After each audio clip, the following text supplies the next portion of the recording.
আজ বিকেলে ছেলে তার ল্যাপটপ নিয়ে আমার পাশে বসে বলল, মা, তুমি আমার ফেসবুকে রিলেশনশিপ স্ট্যাটাস ম্যারেড করে দাও। আমি অবাক হয়ে বললাম, কেন? তুই তো কাউকে বিয়ে করিসনি। সে আমার হাত ধরে বলল, করেছি তো। আমি তোমাকে বিয়ে করেছি। মনে মনে আমি চমকে উঠলাম। কি বলছিস তুই? সে ল্যাপটপের স্ক্রিনে ফেসবুক প্রোফাইল খুলে বলল, মা দেখো, এখানে সিঙ্গেল লেখা আছে। কিন্তু আমি সিঙ্গেল নই। আমি কাঁপতে কাঁপতে বললাম, এসব কি পাগলামি? সে আমার ছবি আপলোড করতে শুরু করল। বলল, মা, আমি সবাইকে জানাতে চাই যে আমার একটা ওয়াইফ আছে। সেটা তুমি। আমি ল্যাপটপ বন্ধ করে দিতে গেলাম। সে আমার হাত ধরে বলল, মা, লুকিয়ে রাখার কিছু নেই। আমি তোমাকে ভালোবাসি। আমি চাই সবাই জানুক তুমি আমার স্ত্রী। আমি হতভম্ব হয়ে বললাম, তুই কি বলছিস? সে আমার গালে চুমু খেয়ে বলল, মা, আমি তোমাকে বিয়ে করতে চাই। আমরা এই রিলেশনশিপ পাবলিক করি। ফেসবুকের নীল আলো আমার মুখে পড়ছিল। আমি বুঝতে পারছিলাম না, এ কী অবস্থা। এই গল্পটি সম্পূর্ণ শুনলে আপনাদের পানি অটোমেটিক বের হয়ে যাবে, সো যত দ্রুত সম্ভব হাতের কাছে টিস্যু নিয়ে বসে পড়ো। বিছানার চাদর যেন নষ্ট না হয় সেটা সম্পূর্ণ খেয়াল রাখার অনুরোধ জানিয়ে গল্পটি এখন শুরু করব। তার আগে সর্বশেষ অনুরোধ, দয়া করে এমন পানি বের করার গল্প নিয়মিত শুনতে আমাদের চ্যানেলটি সকলেই সাবস্ক্রাইব করুন। ধন্যবাদ। হ্যালো বন্ধুরা, আমার নাম মাধুরী সেন। আমার বয়স ৪১ বছর। আমার স্বামীর নাম প্রদীপ সেন, বয়স ৪৪ বছর। আমাদের ২ সন্তান, রুদ্র আর মিতি। রুদ্র ১৮ বছর বয়সী, কলেজে পড়ে। মিতি ১১ বছর বয়সী, স্কুলে যায়। আজকের এই গল্পটি শুরু হয়েছিল গত সপ্তাহের একটি বিকেলে। আমি রান্নাঘরে বসে সবজি কাটছিলাম। হঠাৎ রুদ্র তার ল্যাপটপ নিয়ে এসে আমার পাশে বসল। তার চোখে একটা অদ্ভুত চাহনি। সে আমার হাত ছুঁয়ে বলল, মা, তুমি কি জানো আজকাল আমি রাতে ঘুমাতে পারি না? আমি হাসতে হাসতে বললাম, কেন রে? পড়াশোনার চাপ। সে মাথা নাড়ল। না মা, অন্য কারণে। আমি সবজি কাটার হাত থামিয়ে তার দিকে তাকালাম। রুদ্রের মুখটা একটু লাল হয়ে গেছে। সে বলল, মা, আমি তোমার সাথে কিছু জরুরি কথা বলতে চাই। আমি চুলা থেকে হাত নামিয়ে তার দিকে পুরো মনোযোগ দিলাম। বল বাবা, কি কথা? রুদ্র তার ল্যাপটপ খুলল। ফেসবুক পেজ খোলা। সে আমাকে দেখাতে লাগল তার প্রোফাইল। দেখো মা, এখানে রিলেশনশিপ স্ট্যাটাসে সিঙ্গেল লেখা আছে। আমি মাথা নাড়লাম। হ্যাঁ তো, তুই তো সিঙ্গেলই। সে আমার চোখের দিকে তাকিয়ে বলল, কিন্তু আমি আর সিঙ্গেল থাকতে চাই না। আমি হেসে বললাম, তাহলে কোনো মেয়ের সাথে প্রেম কর। তবে পড়াশোনার ক্ষতি যেন না হয়। রুদ্র মাথা নাড়ল। না মা, আমি কোনো মেয়ের কথা ভাবি না। আমি একটু অবাক হলাম। তাহলে? রুদ্র আমার হাত ধরল। মা, আমি শুধু তোমার কথা ভাবি। আমার বুকটা ধক করে উঠল। মানে? সে আমার দিকে তাকিয়ে বলল, আমি তোমাকে ভালোবাসি মা। আমি হাসতে চেষ্টা করলাম। হ্যাঁ জানি তো, তুই আমাকে ভালোবাসিস। কিন্তু রুদ্র মাথা নাড়ল। না মা, সেই ভালোবাসা নয়। আমি তোমাকে অন্যভাবে ভালোবাসি। আমার মাথা ঘুরতে শুরু করল। রুদ্র, তুই কি বলছিস? সে আমার ২ হাত ধরে বলল, মা, আমি বুঝে গেছি যে আমি তোমাকে একজন নারী হিসেবে ভালোবাসি। আমি চমকে উঠে তার হাত ছাড়িয়ে দিলাম। এ কি বলছিস তুই? কিন্তু রুদ্র আমার হাত আবার ধরল। মা, আমি সিরিয়াস। আমি তোমাকে বিয়ে করতে চাই। আমি দাঁড়িয়ে উঠলাম। পা কাঁপছে। রুদ্র, তুই পাগল হয়ে গেছিস? সে আমার পিছু নিল। না মা, আমি একদম ঠিক আছি। আমি সিদ্ধান্ত নিয়ে ফেলেছি। আমি রান্নাঘর থেকে বেরিয়ে গেলাম। কিন্তু রুদ্র তার ল্যাপটপ নিয়ে আমার পিছনে এসে বসল সোফায়। মা, তুমি আমার কাছ থেকে পালিয়ে যেতে পারবে না, রুদ্র বলল। আমি ঘুরে তার দিকে তাকালাম। তার চোখে একটা অদ্ভুত আগুন জ্বলছে। রুদ্র, তুই নিশ্চয়ই কোনো খারাপ ওয়েবসাইট দেখেছিস। তাই এসব পাগলামি করছিস? সে মাথা নাড়ল। না মা, আমি কিছুই দেখিনি। আমি শুধু বুঝতে পেরেছি যে তুমিই আমার জীবনের একমাত্র নারী। আমি বসে পড়লাম সোফায়। মাথা ধরে রইলাম। রুদ্র আমার পাশে এসে বসল। মা, তুমি এত ভয় পাচ্ছ কেন? আমি তার দিকে তাকালাম। রুদ্র, আমি তোর মা। তুই আমার ছেলে। এটা কোনো সম্পর্ক হতে পারে না। সে আমার হাত ধরল। মা, কিন্তু আমার মনে হয় না যে তুমি আমার মা। আমি তার হাত ছাড়িয়ে দিয়ে উঠে দাঁড়ালাম। তুই কি বলছিস? রুদ্র ল্যাপটপে কিছু টাইপ করতে লাগল। মা দেখো, আমি এখানে আমার ফেসবুকে তোমার সাথে রিলেশনশিপ স্ট্যাটাস চেঞ্জ করছি। আমি দেখলাম সে ম্যারেড টু মাধুরী সেন লিখছে। আমি চিৎকার করে উঠলাম, না, তুই এটা করতে পারবি না। আমি ল্যাপটপ বন্ধ করে দিতে গেলাম। কিন্তু রুদ্র আমার হাত ধরে ফেল। মা, তুমি আমাকে আটকাতে পারবে না। আমি তোমাকে পেতেই হবে। আমার সারা শরীর কাঁপতে লাগল। রুদ্র, তুই কি করছিস? সে আমার কাছে এসে বলল, মা, আমি তোমার কাছে প্রস্তাব করছি। তুমি আমাকে বিয়ে করবে? আমি তার থেকে দূরে সরে গেলাম। রুদ্র, তুই একদম পাগল হয়ে গেছিস। আমি তোর বাবাকে বলবো। সে হেসে বলল, বাবাকে বললেও কিছু হবে না। আমি তোমাকে পেয়েই ছাড়ব। আমি দৌড়ে বেডরুমে চলে গেলাম এবং দরজা বন্ধ করে দিলাম। আমি বিছানায় বসে কাঁদতে লাগলাম। আমার ছেলে কি হয়ে গেছে? এ কী অবস্থা? হঠাৎ দরজায় আওয়াজ। রুদ্র বলছে, মা, দরজা খোলো। আমি তোমার সাথে কথা বলতে চাই। আমি কোনো উত্তর দিলাম না। সে বলল, মা, আমি জানি তুমি ভিতরে আছো। তুমি আমার কাছ থেকে পালিয়ে যেতে পারবে না। আমি ফোন করলাম আমার স্বামী প্রদীপকে। প্রদীপ, তুমি কি এখনই বাসায় আসতে পারবে? রুদ্রের কি যেন সমস্যা হয়েছে। প্রদীপ বলল, কি সমস্যা? আমি বলতে পারলাম না। শুধু বললাম, তুমি তাড়াতাড়ি আসো। আমি দরজার কাছে গিয়ে কান পাতলাম। রুদ্র এখনও বাইরে দাঁড়িয়ে আছে। সে বলছে, মা, আমি জানি তুমি আমাকে ভালোবাসো। তুমি শুধু স্বীকার করছো না। আমি চুপ করে রইলাম। সে আবার বলল, মা, আমি প্রমাণ করে দেব যে আমি তোমার পারফেক্ট পার্টনার। কিছুক্ষণ পর দরজার আওয়াজ বন্ধ হয়ে গেল। আমি ভাবলাম রুদ্র চলে গেছে। আমি ধীরে ধীরে দরজা খুললাম। বাইরে কেউ নেই। আমি হলরুমে গেলাম। রুদ্র সোফায় বসে তার ল্যাপটপে কিছু করছে। আমি কাছে গিয়ে দেখলাম সে আমার ছবি দিয়ে একটা ওয়েডিং ইনভিটেশন কার্ড বানাচ্ছে। রুদ্র, তুই কি করছিস? আমি চিৎকার করে উঠলাম। সে আমার দিকে তাকিয়ে হাসল। মা, আমি আমাদের বিয়ের কার্ড বানাচ্ছি। দেখো কত সুন্দর লাগছে। আমি কার্ডটা দেখলাম। সেখানে লেখা, Rudra Sen with Madhuri Sen, a union of souls. আমার মাথা ঝিমঝিম করতে লাগল। রুদ্র, তুই এসব পাগলামি বন্ধ কর, আমি বললাম। সে বলল, মা, এটা পাগলামি নয়। এটা ভালোবাসা। আমি তার ল্যাপটপ বন্ধ করে দিলাম। সে রেগে গেল। মা, তুমি আমার কাজে বাধা দিচ্ছ কেন? আমি বললাম, কারণ এটা খুবই ভুল। রুদ্র উঠে দাঁড়িয়ে আমার সামনে এল। মা, তুমি আমাকে বুঝতে চাইছ না। সে আমার কাঁধে হাত রাখল। আমি তার হাত সরিয়ে দিলাম। রুদ্র, তুই আমাকে ছুঁজো না। সে বলল, কেন? আমি তো তোমার ছেলে। আমি বললাম, হ্যাঁ, তুই আমার ছেলে। কিন্তু তুই যা করছিস তা ঠিক নয়। রুদ্র আমার 2 হাত ধরল। মা, আমি তোমাকে সুখী করতে চাই। আমি তার হাত ছাড়াতে চেষ্টা করলাম। রুদ্র, তুই আমার সুখের কথা ভাবছিস তো পড়াশোনায় মন দে। সে মাথা নাড়ল। না মা, আমি আর পড়াশোনা করব না।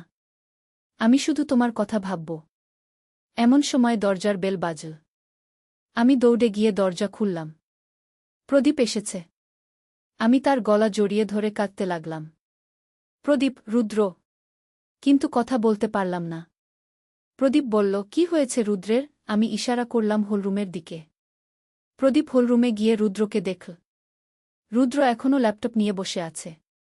প্রদীপ বলল, রুদ্র, তুই কি করছিস? রুদ্র বলল, বাবা, আমি আমার ভবিষ্যৎ পরিকল্পনা করছি। প্রদীপ কাছে গিয়ে ল্যাপটপ দেখল। তার মুখ ফ্যাকাশে হয়ে গেল। রুদ্র, এ কি? প্রদীপ চিৎকার করে উঠল।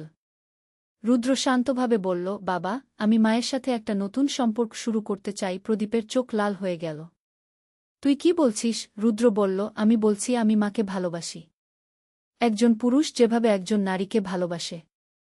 প্রদীপ রুদ্রের কলার ধরল। তুই পাগল হয়ে গেছিস? রুদ্র হেসে বলল, না বাবা, আমি একদম ঠিক আছি।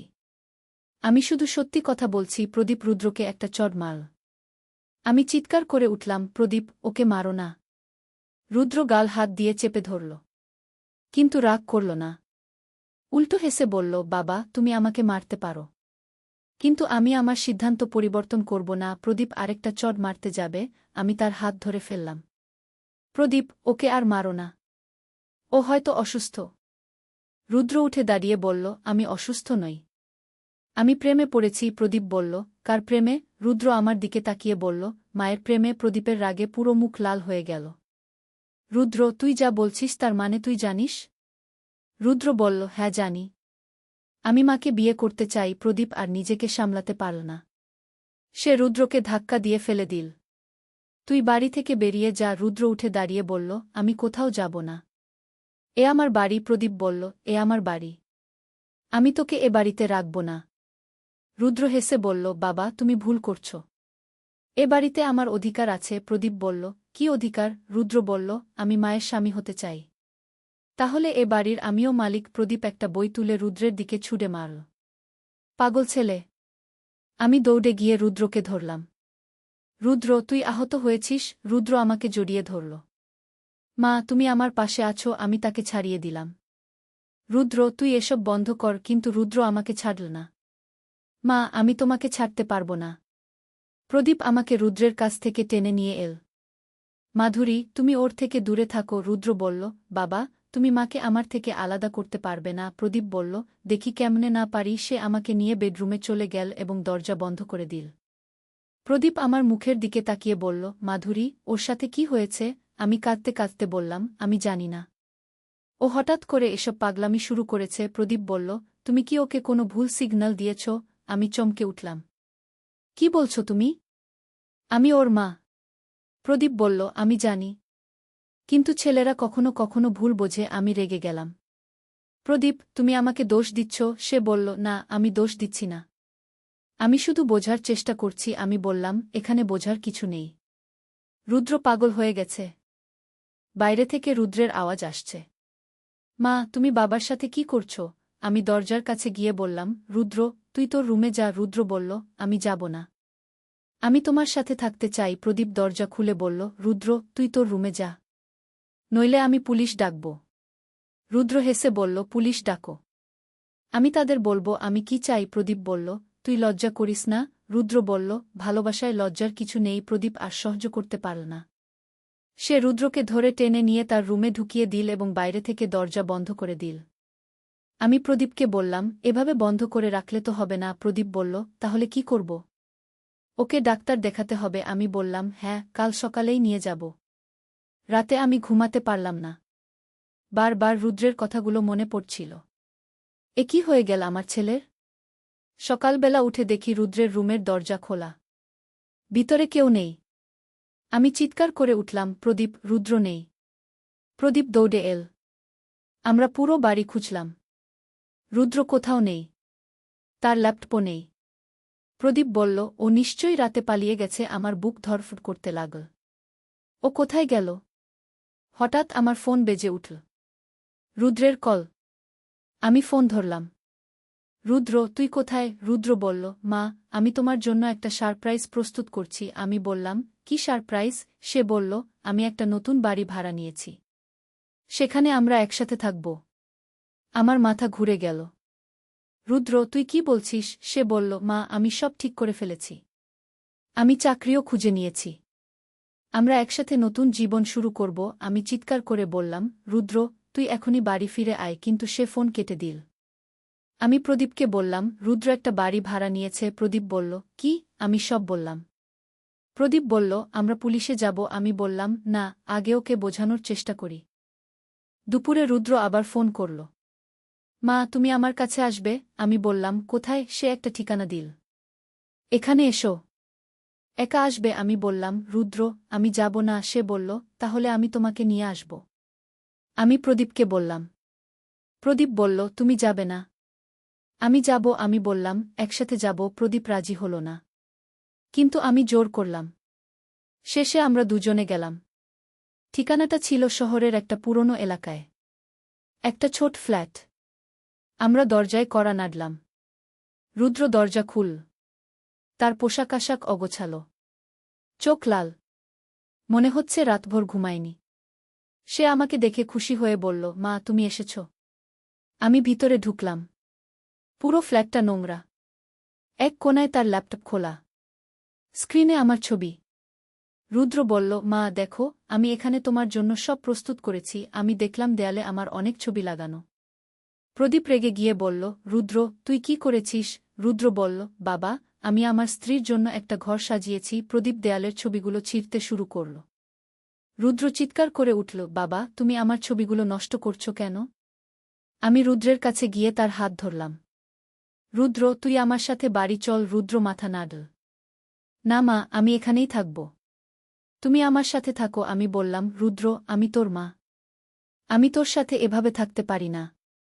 রুদ্র আমার দুই হাত ধরে বলল, মা, তুমি কেন বুঝছ না? আমি তোমাকে খুব ভালোবাসি। আমি তার হাত ছাড়িয়ে দিয়ে বললাম, রুদ্র, এটা ভালোবাসা নয়। এটা অসুস্থতা। রুদ্র রেগে গিয়ে বলল, না, এটা অসুস্থতা নয়। এটা প্রেম। প্রদীপ রুদ্রের কলার ধরে বলল, চল, বাড়ি চল। রুদ্র তার হাত ছাড়িয়ে দিয়ে বলল, আমি কোথাও যাব না। প্রদীপ জোর করে রুদ্রকে টানতে লাগল। রুদ্র প্রতিরোধ করতে লাগল। তাদের মধ্যে ধস্তাধস্তি শুরু হল। আমি চিৎকার করে বললাম, থামো, তোরা দুজনে থাম। কিন্তু তারা থামল না। রুদ্র প্রদীপকে একটা ধাক্কা দিল। প্রদীপ পড়ে গেল। রুদ্র আমার কাছে এসে বলল, মা, আমি তোমাকে এখানে রেখে দেব। আমি পিছিয়ে গেলাম। রুদ্র, তুই কি করছিস? রুদ্র দরজার দিকে গিয়ে তালা লাগিয়ে দিল। মা, এখন তুমি আমার। আমি ভয় পেয়ে গেলাম। প্রদীপ উঠে দাঁড়িয়ে রুদ্রকে আক্রমণ করতে গেল। রুদ্র একটা স্টিকও নিয়েছিল। সে প্রদীপকে আঘাত করল। আমি চিৎকার করে উঠলাম। প্রদীপের মাথা ফেটে রক্ত বেরোতে লাগল। রুদ্র বলল, বাবা, আমি তোমাকে মারতে চাইনি। কিন্তু তুমি আমার পথে বাধা হয়ে দাঁড়িয়েছ। আমি প্রদীপের কাছে দৌড়ে গেলাম। তার অবস্থা খুব খারাপ। রুদ্র আমার কাছে এসে বলল, মা, এখন শুধু আমরা দুজন। আমি কাঁদতে কাঁদতে বললাম, রুদ্র, তুই কি করলি? সে বলল, আমি আমাদের বাধা দূর করেছি। আমি প্রদীপকে নিয়ে দরজার দিকে যেতে চেষ্টা করলাম। কিন্তু রুদ্র আমার পথ রোধ করে দাঁড়াল।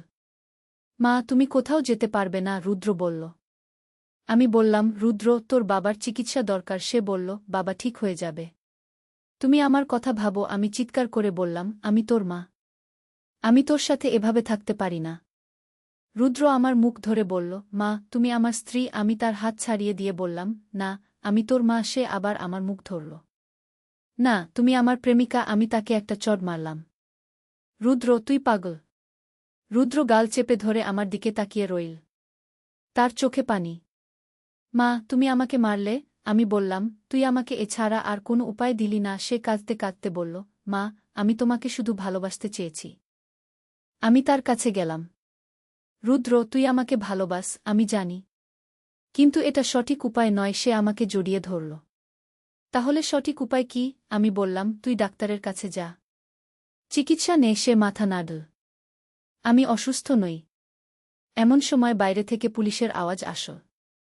দরজা খুলুন। রুদ্র চমকে উঠল। পুলিশ? আমি বললাম, হ্যাঁ, আমি আগেই ফোন করেছিলাম। রুদ্র রেগে গিয়ে বলল, তুমি পুলিশ ডেকেছ? আমি বললাম, তোর ভালোর জন্য। পুলিশ জোর করে দরজা ভেঙে ভিতরে ঢুকল। তারা রুদ্রকে দেখেই বুঝে গেল কি অবস্থা। একজন অফিসার রুদ্রকে ধরল। রুদ্র চিৎকার করে বলল, আমি কিছু করিনি। আমি শুধু আমার স্ত্রীকে ভালোবেসেছি। পুলিশ অফিসার বলল, এ তোমার স্ত্রী নয়, তোমার মা। রুদ্রকে হাতকড়া পরিয়ে নিয়ে গেল। সে শেষ পর্যন্ত আমার দিকে তাকিয়ে বলল, মা, আমি তোমাকে ভালোবাসি। আমি কাঁদতে কাঁদতে বললাম, আমিও তোকে ভালোবাসি, রুদ্র। কিন্তু একজন মা যেভাবে তার ছেলেকে ভালোবাসে। প্রদীপকে হাসপাতালে নিয়ে গেল। তার অবস্থা গুরুতর। আমি হাসপাতালে বসে কাঁদছিলাম। ডাক্তার এসে বলল, আপনার স্বামী এখন বিপদমুক্ত। কিন্তু কয়েকদিন হাসপাতালে থাকতে হবে। আমি স্বস্তির নিঃশ্বাস ফেললাম। একদিন পর রুদ্রকে দেখতে গেলাম পুলিশ স্টেশনে।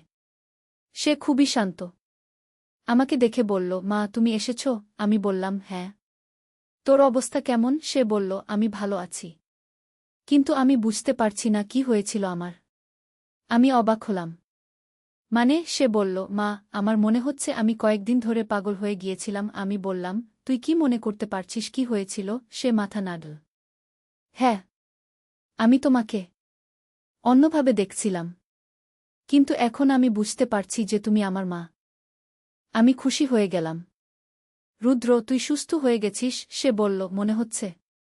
কিন্তু মা, আমি যা করেছি তার জন্য আমি খুব দুঃখিত। আমি তার হাত ধরলাম। রুদ্র, তুই অসুস্থ ছিলি। এখন সুস্থ হয়ে গেছিস। পুলিশ অফিসার এসে বলল, আপনার ছেলেকে আমরা ডাক্তার দেখিয়েছি। ডাক্তার বলেছে এটা এক ধরনের মানসিক সমস্যা যা হঠাৎ করে আসে এবং চিকিৎসায় ভালো হয়। আমি বললাম, তাহলে ওকে ছেড়ে দেবেন? তিনি বলল, হ্যাঁ, কিন্তু নিয়মিত ডাক্তারের কাছে নিয়ে যেতে হবে। এক সপ্তাহ পর রুদ্র বাড়ি ফিরল। প্রদীপও হাসপাতাল থেকে ছাড়া পেল। প্রথমে প্রদীপ রুদ্রের সাথে কথা বলতে চাইল না। কিন্তু আমি বোঝালাম যে রুদ্র অসুস্থ ছিল। এখন সুস্থ হয়ে গেছে। রুদ্র প্রদীপের কাছে গিয়ে কাঁদতে কাঁদতে বলল, বাবা, আমি তোমার কাছে ক্ষমা চাই। আমি জানি না কি হয়েছিল আমার। প্রদীপ তাকে জড়িয়ে ধরল। তুই আমার ছেলে। আমি তোকে ক্ষমা করে দিয়েছি। আমি রুদ্রকে নিয়মিত ডাক্তারের কাছে নিয়ে গেলাম। ডাক্তার বলল এটা হঠাৎ করে আসা একটা মানসিক সমস্যা ছিল। এখন সম্পূর্ণ সুস্থ। আমি স্বস্তি পেলাম। কিছুদিন পর রুদ্র তার স্বাভাবিক জীবনে ফিরে গেল। কলেজে যেতে শুরু করল। আমার সাথে স্বাভাবিক আচরণ করতে লাগল। একদিন সে আমাকে বলল, মা, আমি একটা মেয়ের সাথে বন্ধুত্ব করেছি। আমি খুশি হলাম। সত্যি? কে সে? রুদ্র বলল, তার নাম প্রিয়া। আমার ক্লাসমেট। আমি বললাম, তাকে একদিন বাড়িতে নিয়ে এসো। রুদ্র হেসে বলল, ঠিক আছে মা। আমি ভাবলাম, আমার ছেলে এখন সত্যিকারের প্রেমে পড়েছে। এটাই স্বাভাবিক। কিছুদিন পর প্রিয়া আমাদের বাড়িতে এল। খুব সুন্দর, ভদ্র মেয়ে। রুদ্র তার সাথে খুব স্বাভাবিক আচরণ করছে। আমি বুঝলাম রুদ্র সম্পূর্ণ সুস্থ হয়ে গেছে। 1 বছর পর রুদ্র আমাকে বলল, মা, আমি প্রিয়াকে বিয়ে করতে চাই। আমি খুশিতে তার গাল চুমু দিলাম। অবশ্যই। আমি প্রিয়াকে খুব পছন্দ করি। রুদ্র বলল, মা, তুমি যা বলেছিলে ঠিক। প্রেম হল একজন পুরুষ এবং একজন নারীর মধ্যে, ছেলের মধ্যে নয়। আমি বললাম, হ্যাঁ রুদ্র, তুই এখন বুঝতে পেরেছিস। সে বলল, মা, আমি তোমাকে ভালোবাসি। কিন্তু একজন ছেলে যেভাবে তার মাকে ভালোবাসে। আমি তার মাথায় হাত বুলিয়ে দিলাম। আমিও তোকে ভালোবাসি, আমার ছেলে। 6 মাস পর রুদ্র এবং প্রিয়ার বিয়ে হল। খুব সুন্দর বিয়ে। রুদ্র এখন একটা চাকরি করে। প্রিয়ার সাথে আলাদা বাড়িতে থাকে। মাঝে মাঝে আমাদের দেখতে আসে। আজ 3 বছর পর রুদ্র আমাকে বলল, মা, প্রিয়া প্রেগন্যান্ট। আমি খুশিতে কেঁদে ফেললাম। সত্যি? সে বলল, হ্যাঁ মা, তুমি দাদি হতে চলেছ। আমি তাকে জড়িয়ে ধরলাম। রুদ্র, আমি খুব খুশি। এখন আমি বুঝি যে সেই ভয়ানক সময়টা ছিল একটা দুঃস্বপ্নের মতো। রুদ্র সাময়িকভাবে মানসিকভাবে অসুস্থ হয়ে পড়েছিল, কিন্তু চিকিৎসায় সম্পূর্ণ সুস্থ হয়ে গেছে।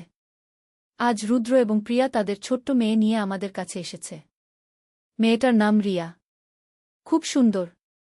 রুদ্র রিয়াকে কোলে নিয়ে আমাকে বলল, মা, দেখো, এই হলো সত্যিকারের ভালোবাসা। একজন বাবার তার সন্তানের প্রতি ভালোবাসা। আমি হেসে বললাম, হ্যাঁ রুদ্র, এটাই স্বাভাবিক। সে বলল, মা, আমি কখনো ভুলব না তুমি আমাকে কিভাবে সাহায্য করেছিলে। তুমি আমাকে সঠিক পথ দেখিয়েছিলে। আমি বললাম, আমি তোর মা। তোর ভালোর জন্য যা করা দরকার তাই করেছি। রুদ্র আমার হাত ধরে বলল, মা, আমি এখন বুঝি যে ছেলের ভালোবাসা হল পৃথিবীর সবচেয়ে পবিত্র ভালোবাসা। এর সাথে অন্য কিছুর তুলনা হয় না। আমি মাথা নাড়লাম। ঠিক বলেছিস রুদ্র। এখন আমি শান্তিতে আছি। আমার পরিবার স্বাভাবিক। রুদ্র একজন ভালো স্বামী এবং বাবা হয়েছে। প্রিয়া একজন চমৎকার পুত্রবধূ। আর ছোট্ট রিয়া আমাদের সবার আনন্দের উৎস। আমি মাঝে মাঝে ভাবি, সেই ভয়ানক দিনগুলো যদি আমরা সঠিকভাবে হ্যান্ডেল না করতাম তাহলে কি হতো। কিন্তু আমরা ধৈর্য রেখেছিলাম। রুদ্রকে চিকিৎসা করিয়েছিলাম। আর দেখো, আজ সব ঠিক হয়ে গেছে। আমার মনে হয় এই গল্পটা অন্য মায়েরা শুনলে তারা শিক্ষা নিতে পারবে। কখনো কখনো আমাদের সন্তানরা সাময়িকভাবে মানসিক সমস্যায় ভুগতে পারে। তখন তাদের সাথে ধৈর্য রেখে চিকিৎসা করানো দরকার। রাগ করে বা ঘৃণা করে কিছু সমাধান হয় না। রুদ্র এখন একজন দায়িত্বশীল মানুষ। তার পরিবারের যত্ন নেয়, আমাদের সম্মান করে। মাঝে মাঝে সেই সময়ের কথা বলে এবং লজ্জা পায়। কিন্তু আমি তাকে বলি, তুই তখন অসুস্থ ছিলি, এখন সুস্থ। এটাই গুরুত্বপূর্ণ। প্রিয়া একদিন আমাকে বলেছিল, মা, রুদ্র আমাকে সব বলেছে। আপনি খুব ধৈর্যশীল একজন মা। আমি বলেছিলাম, সন্তানের জন্য একজন মা যা করতে পারে তাই করেছি। আজ আমি এই গল্পটা আপনাদের বলছি কারণ আমি চাই অন্য পরিবারগুলো যেন এ ধরনের সমস্যা হলে সঠিকভাবে হ্যান্ডেল করতে পারে। মানসিক স্বাস্থ্য একটা গুরুত্বপূর্ণ বিষয়। আমাদের সবারই এ নিয়ে সচেতন থাকা দরকার। রুদ্র এখন একটা সফটওয়্যার কোম্পানিতে কাজ করে। প্রিয়া একটা স্কুলে শিক্ষকতা করে। তাদের দুজনের জীবন খুব সুন্দর। ছোট্ট রিয়া আমাদের সবার আদরের। প্রদীপ এখন পুরোপুরি সুস্থ। তার মাথার ইনজুরি থেকেও সেরে উঠেছে। মিতি এখন 13 বছর বয়স। সে 8ম শ্রেণীতে পড়ে। সেই সময় রুদ্রের ব্যাপারটা নিয়ে মিতি খুব ভয় পেয়েছিল। কিন্তু এখন সব ভুলে গেছে। রুদ্র দাদা এবং রিয়া আপু নিয়ে খুব খুশি। কয়েক মাস আগে রুদ্র আমাকে বলল, মা, আমি একটা সাইকোলজিস্ট হতে চাই। আমি অবাক হলাম। কেন? সে বলল, আমি যা সহ্য করেছি অন্যরা যেন সেটা সহ্য না করে। আমি তাদের সাহায্য করতে চাই। আমি খুশি হয়ে বললাম, এটা খুব ভালো সিদ্ধান্ত। রুদ্র এখন সাইকোলজি নিয়ে পড়াশোনা করছে। তার লক্ষ্য হল মানসিক স্বাস্থ্য নিয়ে কাজ করা। সে বলে, মা, আমি বুঝেছি যে মানসিক সমস্যা লুকিয়ে রাখার কিছু নয়। এটা চিকিৎসা করাতে হয়। গত মাসে রুদ্র এবং প্রিয়া আমাদের জানাল যে তারা আরেকটা বাচ্চা চায়। আমি খুশি হয়ে বললাম, অবশ্যই। আমি আরেকটা নাতিনাতনি পেতে চাই। প্রদীপও খুশি হল। আমি এখন বুঝি যে সেই সময়টা ছিল আমাদের পরিবারের সবচেয়ে কঠিন সময়। কিন্তু আমরা একসাথে এটা কাটিয়ে উঠেছি। আমরা একে অপরকে ভালোবেসেছি, সাপোর্ট করেছি। আর দেখো, আজ আমাদের পরিবার আগের চেয়েও শক্তিশালী। রুদ্র মাঝে মাঝে আমাকে বলে, মা, তুমি আমার জীবন বাঁচিয়েছ। আমি বলি, আমি শুধু আমার দায়িত্ব পালন করেছি। সে বলে, না মা, তুমি যদি আমাকে ছেড়ে দিতে, তাহলে আমি হয়তো আরও খারাপ হয়ে যেতাম। আমি ভাবি, একজন মা হিসেবে আমার সবচেয়ে বড় পরীক্ষা ছিল সেই সময়টা। আমি পাস করেছি। আমি আমার ছেলেকে ফিরে পেয়েছি। আমার পরিবার আবার একসাথে। গতকাল রিয়া আমাকে বলল, নানি, আমি বড় হয়ে ডাক্তার হব। আমি জিজ্ঞেস করলাম, কেন? সে বলল, বাবা বলেছে ডাক্তাররা মানুষকে সুস্থ করে। আমি হেসে বললাম, হ্যাঁ, ঠিক বলেছে। আমি এখন খুশি যে আমার ছেলে সম্পূর্ণ স্বাভাবিক জীবনে ফিরে গেছে। তার একটা সুন্দর পরিবার আছে। সে একজন দায়িত্বশীল মানুষ হয়েছে।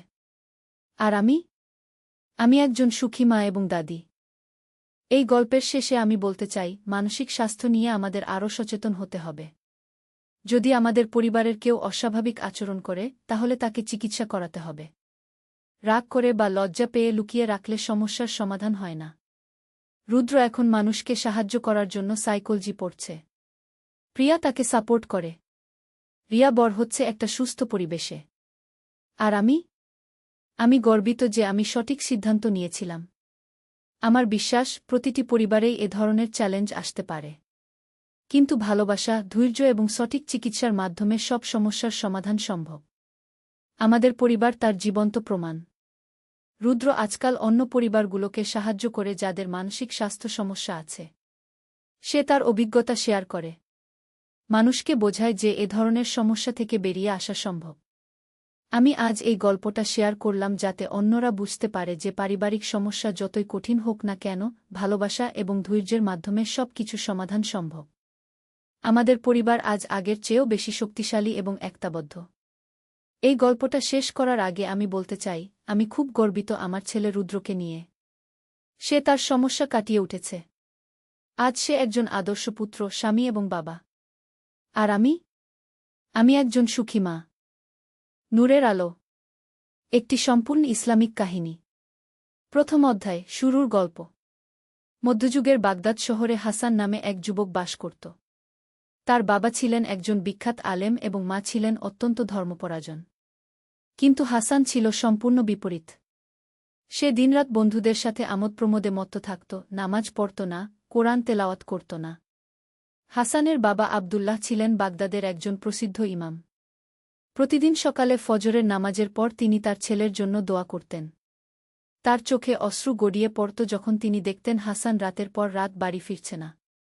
হে আল্লাহ, আমার ছেলেকে হেদায়েত দান করুন, তিনি প্রতিদিন কাঁদতে কাঁদতে দোয়া করতেন। হাসানের মা আমিনা প্রতি রাতে তাহাজ্জুদের নামাজে দাঁড়িয়ে তার ছেলের জন্য দোয়া করতেন। তার হৃদয় ভেঙে যেত যখন দেখতেন হাসান মসজিদে আসে না, বরং খারাপ সঙ্গীদের সাথে সময় কাটায়। দ্বিতীয় অধ্যায়, পথভ্রষ্টতার চরম। হাসান দিন দিন আরও খারাপের দিকে যাচ্ছিল। সে জুয়া খেলা শুরু করেছিল, মদ্যপান করত এবং চুরি ডাকাতিতেও লিপ্ত হয়েছিল। তার বন্ধুরা ছিল একদল দুর্বৃত্ত যারা তাকে আরও পাপের পথে টেনে নিয়ে যাচ্ছিল। একদিন হাসান এবং তার বন্ধুরা একটি বড় ডাকাতির পরিকল্পনা করল। তারা শহরের সবচেয়ে ধনী ব্যবসায়ী আবু ইউসুফের বাড়িতে ডাকাতি করার সিদ্ধান্ত নিল। আবু ইউসুফ ছিলেন একজন অত্যন্ত ধর্মপরায়ণ ব্যক্তি যিনি তার সম্পদের একটি বড় অংশ গরিব দুঃখীদের মধ্যে দান করতেন। পরিকল্পনা অনুযায়ী তারা রাতের অন্ধকারে আবু ইউসুফের বাড়িতে প্রবেশ করল। কিন্তু সেখানে গিয়ে হাসান একটি দৃশ্য দেখল যা তার জীবনটাই বদলে দিল। তৃতীয় অধ্যায়, প্রথম আলোর ঝলক। আবু ইউসুফের বাড়িতে ঢুকে হাসান দেখল বৃদ্ধ আবু ইউসুফ তাহাজ্জুদের নামাজে দাঁড়িয়ে আছেন। তিনি কান্নায় ভেঙে পড়ে আল্লাহর কাছে দোয়া করছিলেন। হে আল্লাহ, আমাদের শহরের যুবকরা পথভ্রষ্ট হয়ে যাচ্ছে। তাদেরকে সঠিক পথ দেখান। বিশেষ করে ইমাম আবদুল্লাহর ছেলে হাসানের জন্য দোয়া করি। তার বাবা মা কতই না কষ্ট পাচ্ছেন। হে আল্লাহ, হাসানকে হেদায়েত দান করুন গো। এই কথা শুনে হাসানের হৃদয় কেঁপে উঠল। তার চোখে পানি এসে গেল। সে বুঝতে পারল যে এই মানুষটি, যাকে সে ডাকাতি করতে এসেছে, তার জন্যই দোয়া করছেন। হাসান চুপচাপ বাড়ি থেকে বেরিয়ে এল। তার বন্ধুরা জিজ্ঞেস করল কেন সে ডাকাতি করল না। হাসান কিছু বলল না, শুধু বলল, আজ আর পারছি না গি। সেই রাতে হাসান ঘুমাতে পারল না। বারবার তার কানে বাজছিল আবু ইউসুফের দোয়ার কথা। প্রথমবারের মতো তার অন্তরে অনুশোচনা জাগল। চতুর্থ অধ্যায়, পরিবর্তনের শুরু। পরদিন সকালে হাসান তার বাবার কাছে গেল। আবদুল্লাহ তখন কোরআন তেলাওয়াত করছিলেন। হাসানকে দেখে তিনি অবাক হলেন, কারণ এত সকালে হাসান কখনো ঘর থেকে বের হতো না। বাবা, হাসান কাঁদতে কাঁদতে বলল, আমি অনেক পাপ করেছি। আল্লাহ কি আমাকে ক্ষমা করবেন? আবদুল্লাহর চোখে খুশির অশ্রু এসে গেল। তিনি তার ছেলেকে বুকে জড়িয়ে ধরে বললেন, বেটা, আল্লাহ অত্যন্ত ক্ষমাশীল। তিনি বলেছেন, যে তওবা করে এবং সৎকর্ম করে, আল্লাহ তার পাপগুলোকে পুণ্যে পরিবর্তিত করে দেন। সেই দিন থেকে হাসানের জীবনে নতুন অধ্যায় শুরু হল। সে প্রতিদিন 5 ওয়াক্ত নামাজ পড়তে শুরু করল, কোরআন শেখা শুরু করল এবং তার পুরানো বন্ধুদের সাথে সম্পর্ক ছিন্ন করল। পঞ্চম অধ্যায়, জ্ঞান অর্জনের পথে। হাসান ইসলামিক শিক্ষা নিতে শুরু করল। তার বাবা তাকে বিভিন্ন আলেমদের কাছে পাঠাতে শুরু করলেন। হাসান হাদিস, ফিকহ, তাফসির সব বিষয়ে জ্ঞান অর্জন করতে লাগল। 3 বছর পর হাসান একজন ভালো আলেম হয়ে উঠল। কিন্তু তার মনে এক প্রশ্ন ঘুরপাক খাচ্ছিল, তার অতীতের পাপের জন্য সে কিভাবে কাফফারা দেবে। একদিন তার বাবা তাকে বললেন, বেটা, তোমার শেখার সময় শেষ। এখন সময় এসেছে মানুষের কাজে আসার। আমি চাই তুমি শহরের গরিব মানুষদের সেবা করগু। হাসান তার বাবার কথা মেনে নিল। সে গরিব এলাকায় গিয়ে একটি ছোট মাদ্রাসা ও এতিমখানা প্রতিষ্ঠা করল। সেখানে সে গরিব শিশুদের বিনামূল্যে শিক্ষা দিতে শুরু করল। ষষ্ঠ অধ্যায়, সেবার মধ্যে শান্তি। হাসানের মাদ্রাসায় দিন দিন ছাত্রের সংখ্যা বাড়তে থাকল। সে শুধু দিনী শিক্ষা নয়, দুনিয়াবী শিক্ষাও দিত। তার উদ্দেশ্য ছিল এমন মুসলমান তৈরি করা যারা দিন ও দুনিয়া দুটোতেই সফল হবে। এতিমখানায় তিনি 500টি এতিম শিশুর দেখাশোনা করতেন। তাদের খাওয়া, পড়া, চিকিৎসা সবকিছুর ব্যবস্থা করতেন। রাতে তিনি তাদের ঘুম পাড়ানোর জন্য ইসলামিক গল্প বলতেন। একদিন এক ছোট্ট এতিম বাচ্চা তাকে জিজ্ঞেস করল, চাচা, আপনি কেন আমাদের এত সেবা করেন? আমাদের তো কোনো আত্মীয় নেই গু। হাসানের চোখে পানি এসে গেল। তিনি বাচ্চাটিকে কোলে নিয়ে বললেন, তোমরা সবাই আমার সন্তানের মতো। আল্লাহ তায়ালা বলেছেন, যে এতিমদের সেবা করবে সে জান্নাতে আমার সাথে থাকবে গু। সপ্তম অধ্যায়, বিপদের মোকাবেলা। হাসানের ভালো কাজ দেখে কিছু লোক হিংসা করতে শুরু করল। তারা শহরের কর্তৃপক্ষের কাছে মিথ্যা অভিযোগ করল যে হাসান রাজনৈতিক ষড়যন্ত্র করছে। একদিন রাতে সরকারি সৈন্যরা এসে হাসানকে গ্রেফতার করল। তাকে কারাগারে রাখা হল। কারাগারে বসে হাসান আল্লাহর কাছে দোয়া করতে লাগল। হে আল্লাহ, যদি এই বিপদ আমার কোনো ভুলের কারণে হয়ে থাকে, তাহলে আমাকে ক্ষমা করুন। আর যদি এটা আমার পরীক্ষা হয়, তাহলে আমাকে ধৈর্য দান করুন। কারাগারে অন্য বন্দীরা তার কাছে ইসলাম সম্পর্কে জানতে চাইত। হাসান তাদের কোরআনের আয়াত শেখাতেন, হাদিস বলতেন। ধীরে ধীরে অনেক বন্দী তওবা করে সৎপথে ফিরে এল। অষ্টম অধ্যায়, সত্যের জয়। 3 মাস পর সত্য প্রকাশ পেল। যারা হাসানের বিরুদ্ধে মিথ্যা অভিযোগ করেছিল, তাদের আসল উদ্দেশ্য ফাঁস হয়ে গেল। তারা চেয়েছিল হাসানের জমিজমা দখল করতে। হাসান কারাগার থেকে মুক্তি পেল। সাথে সাথে অনেক বন্দীও তার সাথে বেরিয়ে এল, যারা কারাগারেই তওবা করে মুসলমান হয়েছিল। শহরবাসী হাসানকে বীরের মতো সংবর্ধনা দিল। কিন্তু হাসান বলল, এই সব প্রশংসা আল্লাহর। আমি তো কেবল তার একজন বান্দাগু। হাসান আবার তার এতিমখানা ও মাদ্রাসার কাজে মনোযোগ দিল। এবার তার সাথে যুক্ত হল কারাগার থেকে আসা সেই তবাকারী লোকেরা। নবম অধ্যায়, হজের সফর। 4 বছর বয়সে হাসান হজ করার সিদ্ধান্ত নিল। তিনি তার এতিমখানা ও মাদ্রাসার দায়িত্ব তার ছাত্রদের হাতে দিয়ে পবিত্র মক্কার উদ্দেশ্যে রওনা হলেন। মক্কায় পৌঁছে কাবা শরীফ দেখার পর হাসানের অবস্থা হল অন্যরকম। তিনি কাঁদতে কাঁদতে তোয়াফ করলেন। প্রতিটি চক্করে তিনি আল্লাহর কাছে নিজের, তার পরিবারের এবং সারা বিশ্বের মুসলমানদের জন্য দোয়া করলেন। সাফা মারওয়ার মাঝখানে তিনি দোয়া করলেন, হে আল্লাহ, আমি একদিন পাপী ছিলাম। আপনি আমাকে ক্ষমা করেছেন, সঠিক পথ দেখিয়েছেন। এখন আমার মৃত্যুর আগ পর্যন্ত যেন আপনার পথেই থাকতে পারি গে। আরাফাতের ময়দানে দাঁড়িয়ে তিনি সারা বিশ্বের জন্য দোয়া করলেন। তিনি দেখতে পেলেন লাখো মুসলমান একসাথে আল্লাহর কাছে কান্নাকাটি করছে। এই দৃশ্য দেখে তার হৃদয় আল্লাহর ভালোবাসায় ভরে গেল। 10ম অধ্যায়, ফেরার পথে নতুন পরিকল্পনা। হজ শেষে মদিনায় গিয়ে হাসান রাসূল শাহ এর রওজা জিয়ারত করলেন। সেখানে দাঁড়িয়ে তিনি অনুভব করলেন যেন রাসূল শাহ তার সাথে কথা বলছেন। তিনি মনে মনে প্রতিজ্ঞা করলেন যে ফিরে গিয়ে আরও বেশি মানুষের সেবা করবেন। শুধু তার শহরে নয়, আশেপাশের গ্রামগুলোতেও শিক্ষার আলো ছড়িয়ে দেবেন। হজ থেকে ফেরার পথে তিনি বিভিন্ন শহরে থেমে সেখানকার আলেম ও দায়ীদের সাথে মিলিত হলেন। তিনি বুঝতে পারলেন যে ইসলামিক শিক্ষা ছড়ানোর জন্য একটি বড় নেটওয়ার্ক দরকার। 11 অধ্যায়, স্বদেশে প্রত্যাবর্তন ও নতুন উদ্যোগ। বাগদাদে ফিরে এসে হাসান দেখলেন তার এতিমখানা ও মাদ্রাসা আরও বড় হয়েছে। তার ছাত্ররা চমৎকারভাবে সব কিছু পরিচালনা করেছে। তিনি এবার একটি বড় পরিকল্পনা নিলেন। তিনি ঠিক করলেন যে শুধু একটি মাদ্রাসা নয়, একটি পূর্ণাঙ্গ ইসলামিক বিশ্ববিদ্যালয় প্রতিষ্ঠা করবেন। সেখানে ইসলামিক শিক্ষার পাশাপাশি গণিত, চিকিৎসাশাস্ত্র, জ্যোতির্বিদ্যা, দর্শন সব বিষয় পড়ানো হবে। এই পরিকল্পনা বাস্তবায়নের জন্য তিনি শহরের ধনী ব্যবসায়ীদের কাছে গেলেন। আবু ইউসুফ, যার বাড়িতে একদিন সে ডাকাতি করতে গিয়েছিল, তিনিই সবার আগে এগিয়ে এলেন। হাসান, আবু ইউসুফ বললেন, আল্লাহ আমার দোয়া কবুল করেছেন। তুমি এখন আমাদের গর্ব। এই বিশ্ববিদ্যালয়ের জন্য আমার সম্পদের অর্ধেক দান করলাম গ। 12 অধ্যায়, বিশ্ববিদ্যালয়ের প্রতিষ্ঠা। 2 বছর পরিশ্রমের পর দারুল হিকমাহ নামে একটি বিশ্ববিদ্যালয় প্রতিষ্ঠিত হল। এখানে বিশ্বের বিভিন্ন প্রান্ত থেকে ছাত্ররা পড়তে আসত। গ্রিক, ফার্সি, হিন্দি, আরবি সব ভাষার বই এই বিশ্ববিদ্যালয়ের লাইব্রেরিতে সংগ্রহ করা হল। হাসান নিজে এই বিশ্ববিদ্যালয়ের প্রিন্সিপাল হলেন। তিনি এমন একটি শিক্ষা ব্যবস্থা চালু করলেন যেখানে ছাত্ররা জ্ঞান অর্জনের পাশাপাশি চরিত্র গঠনেও মনোযোগ দিত। প্রতিদিন ফজরের পর তিনি ছাত্রদের কোরআন তেলাওয়াত শেখাতেন। দুপুরে হাদিস ও ফিকহের ক্লাস নিতেন। বিকেলে বিজ্ঞান ও দর্শনের আলোচনা হতো। রাতে তিনি ছাত্রদের সাথে বসে জীবনের বিভিন্ন সমস্যার সমাধান নিয়ে আলোচনা করতেন। 13 অধ্যায়, বিয়ে ও পারিবারিক জীবন।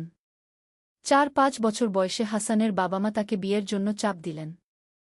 হাসান বললেন, আমার কাজই হল আমার সংসার। এতিম বাচ্চারা আমার সন্তান গু। কিন্তু তার বাবা বললেন, বেটা, রাসূল শাহ বলেছেন, বিবাহ আমার সুন্নত। তুমি বিয়ে কর, তাহলে তোমার জীবন আরও সুন্দর হবে গু। হাসান তার বাবার কথা মেনে নিলেন। তিনি ফাতেমা নামে এক ধার্মিক মেয়েকে বিয়ে করলেন। ফাতেমাও ছিল অত্যন্ত পড়াশোনা জানা এবং সমাজসেবায় আগ্রহী। বিয়ের পর ফাতেমা হাসানের কাজে অংশীদার হয়ে গেল। তিনি মেয়েদের জন্য আলাদা মাদ্রাসা খুললেন। সেখানে মেয়েরা ইসলামিক শিক্ষার পাশাপাশি সেলাই, রান্না, চিকিৎসাবিদ্যার প্রাথমিক জ্ঞান শিখত। হাসান ও ফাতেমার 3টি সন্তান হল, 2 ছেলে ও 1 মেয়ে। তারা সবাই বাবা মায়ের মতো ধার্মিক ও পড়াশোনায় ভালো হয়ে বড় হল। 14 অধ্যায়, সমাজ সংস্কার। হাসান দেখতে পেলেন সমাজে অনেক কুসংস্কার ও অন্যায় রয়েছে। কিছু মানুষ ইসলামের নামে ভুল কাজ করছে। তিনি এগুলোর বিরুদ্ধে সোচ্চার হলেন। তিনি প্রতি জুমবারে মসজিদে এমন খুতবা দিতেন যাতে মানুষ সঠিক ইসলাম বুঝতে পারে। তিনি বলতেন, ইসলাম এসেছে মানুষকে শান্তি দিতে, কষ্ট দিতে নয়। ইসলাম নারী পুরুষ সবাইকে সমান মর্যাদা দিয়েছে। ইসলাম সব ধর্মের মানুষের সাথে সুন্দর ব্যবহারের কথা বলেছে গি। তার এই খুতবা শুনে অনেক মানুষের চিন্তাভাবনা পরিবর্তন হতে লাগল। সমাজে অশান্তি কমে এল, মানুষে মানুষে ভালোবাসা বাড়ল। 15 অধ্যায়, আন্তর্জাতিক খ্যাতি। হাসানের বিশ্ববিদ্যালয়ের খ্যাতি ছড়িয়ে পড়ল পৃথিবীর বিভিন্ন প্রান্তে। ইউরোপ, আফ্রিকা, এশিয়ার বিভিন্ন দেশ থেকে ছাত্ররা এখানে পড়তে আসতে লাগল। এমনকি অনেক অমুসলিম ছাত্রও এই বিশ্ববিদ্যালয়ে ভর্তি হল। বিভিন্ন দেশের রাজা বাদশাহরা হাসানের কাছে চিঠি পাঠিয়ে তাদের দেশেও এমন বিশ্ববিদ্যালয় প্রতিষ্ঠার অনুরোধ করতে লাগলেন। হাসান তার শিষ্যদের বিভিন্ন দেশে পাঠিয়ে সেখানে শিক্ষা প্রতিষ্ঠান স্থাপনে সাহায্য করলেন। একদিন বাইজেন্টাইন সম্রাট একটি প্রতিনিধিদল পাঠালেন হাসানের সাথে দেখা করতে। তারা বলল, আমরা শুনেছি আপনার বিশ্ববিদ্যালয়ে সব ধর্মের মানুষ একসাথে পড়াশোনা করে। এটা কিভাবে সম্ভব? হাসান উত্তর দিলেন, ইসলাম আমাদের শিখিয়েছে যে জ্ঞানার্জনের ক্ষেত্রে কোনো ভেদাভেদ নেই। আল্লাহ তায়ালা বলেছেন, তোমরা জ্ঞান অর্জন কর, চাই তার জন্য চীন দেশে যেতে হয় জ্ঞান সবার জন্য, সব ধর্মের মানুষের জন্য। প্রতিনিধিদলের নেতা অবাক হয়ে জিজ্ঞেস করল, কিন্তু ধর্মীয় বিরোধ হয় না? না, হাসান হেসে বললেন, কারণ আমরা জ্ঞানের আলোচনা করি, বিতর্ক করি না। আমরা একে অপরের কাছ থেকে শিখি। ইসলাম আমাদের শিখিয়েছে যে লা ইকরাহা ফিদ দিন, ধর্মে কোনো জবরদস্তি নেই। ষোড়শ অধ্যায়, বার্ধক্য ও জীবনের শেষ পর্যায়ে। ৬০ বছর বয়সে হাসান ধীরে ধীরে তার দায়িত্ব তার ছেলেদের ও শিষ্যদের হাতে ছেড়ে দিতে শুরু করলেন। তিনি বুঝতে পারছিলেন যে তার জীবনের সন্ধ্যা নেমে আসছে। তিনি এখন বেশিরভাগ সময় ইবাদত বন্দেগীতে কাটাতেন। প্রতিদিন তাহাজ্জুদ নামাজের পর তিনি দীর্ঘ সময় দোয়া করতেন, নিজের জন্য, পরিবারের জন্য, ছাত্রদের জন্য এবং পুরো উম্মতের জন্য। একদিন তিনি তার ছেলেদের ডেকে বললেন, তোমাদের কাছে আমার কিছু কথা আছে। আমি জানি না আর কতদিন তোমাদের মাঝে থাকব। বড় ছেলে আহমদ বলল, বাবা, এসব কথা বলবেন না। আল্লাহ আপনাকে দীর্ঘ জীবন দান করুন গো। হাসান বললেন, বেটা, মৃত্যু তো সত্য। এ থেকে পালানোর কোনো উপায় নেই। আমি চাই তোমরা আমার কাজ এগিয়ে নিয়ে যাও। মানুষের সেবা কর, জ্ঞান বিতরণ কর, আল্লাহর পথে চলব। সপ্তদশ অধ্যায়, শেষ হজ। ৬-৫ বছর বয়সে হাসান আবার হজ করার ইচ্ছা প্রকাশ করলেন। তার পরিবার ও শিষ্যরা বলল, আপনার শরীর এখন দুর্বল। এত দূরের সফর করবেন কিভাবে? হাসান বললেন, হয়তো এটাই আমার শেষ হজ। আল্লাহর ঘর দেখার জন্য আমার হৃদয় ব্যাকুল হয়ে আছে। তিনি তার ছোট ছেলে উমরকে সাথে নিয়ে হজের উদ্দেশ্যে রওনা হলেন। এবারের হজ ছিল আগের চেয়ে অনেক ভিন্ন। তিনি প্রতিটি ইবাদত অত্যন্ত ধীরস্থিরভাবে করলেন, যেন প্রতিটি মুহূর্ত উপভোগ করছেন। কাবা শরীফের সামনে দাঁড়িয়ে তিনি দীর্ঘক্ষণ কাঁদলেন। তিনি বললেন, হে আল্লাহ, আমার জীবনের সব পাপের জন্য ক্ষমা চাই। আমার করা ভালো কাজগুলো কবুল করুন। আমার পরিবার, শিষ্য ও উম্মতের হেফাজত করুন গো। আরাফাতের ময়দানে তিনি সারা দিন দোয়া করে কাটালেন। সূর্যাস্তের সময় তিনি অনুভব করলেন যেন আল্লাহ তার দোয়া কবুল করে নিয়েছেন। অষ্টাদশ অধ্যায়, স্বদেশে প্রত্যাবর্তন ও শেষ দিনগুলো। হজ থেকে ফিরে এসে হাসান দেখলেন তার প্রতিষ্ঠানগুলো আরও উন্নতি করেছে। নতুন নতুন শাখা খোলা হয়েছে। হাজার হাজার ছাত্রছাত্রী পড়াশোনা করছে। তিনি তার জীবনের শেষ বছরটা কাটালেন মানুষদের উপদেশ দিয়ে। প্রতিদিন বিকেলে তিনি মসজিদে বসতেন। মানুষরা এসে তাদের বিভিন্ন সমস্যার কথা বলত। তিনি কোরআন ও হাদিসের আলোকে তাদের সমাধান দিতেন। একদিন এক যুবক এসে বলল, হুজুর, আমি অনেক পাপ করেছি। আল্লাহ কি আমাকে ক্ষমা করবেন? হাসান তার নিজের জীবনের কথা মনে করে বললেন, বেটা, আল্লাহর রহমত অসীম। তুমি সত্যিকারের তওবা কর, আল্লাহ তোমাকে অবশ্যই ক্ষমা করবেন। আমি নিজেই এর জীবন্ত প্রমাণ। ১৯তম অধ্যায়, জীবনাবসান। ৬-৮ বছর বয়সে একদিন ফজরের নামাজের পর হাসান অসুস্থ হয়ে পড়লেন। ডাক্তাররা এসে বললেন, তার শরীর এখন খুবই দুর্বল। হয়তো বেশি দিন নেই। হাসান তার পরিবার ও নিকজনদের ডেকে বললেন, আমার সময় শেষ হয়ে আসছে। তোমরা আমার জন্য দুঃখ করো না। আমি আল্লাহর কাছে যাচ্ছি। এটা খুশির ব্যাপার। তিনি তার স্ত্রী ফাতেমাকে বললেন, আমার পর তুমি এতিমখানার দেখাশোনা করবে। মেয়েদের শিক্ষার ব্যাপারে নজর রাখবে। ছেলেদের বললেন, তোমরা সবসময় ন্যায়ের পথে থাকবে। মানুষের সেবা করবে। জ্ঞানের আলো ছড়িয়ে দেবে। শিষ্যদের বললেন, তোমরা আমার কাজ চালিয়ে যাবে। ইসলামের সত্যিকারের বাণী মানুষের কাছে পৌঁছে দেবে। ২০তম অধ্যায়, মৃত্যু ও পরবর্তী প্রভাব। একটি জুমবারের দিন ফজরের নামাজের পর হাসান শেষবারের মতো কালেমা পড়ে আল্লাহর ডাকে সাড়া দিলেন। তার মুখে ছিল শান্তির হাসি। তার মৃত্যুর খবর পেয়ে সারা শহর থেকে হাজার হাজার মানুষ এল। গরিবধনী, মুসলিম ও মুসলিম সবাই তার জানাজায় অংশগ্রহণ করল।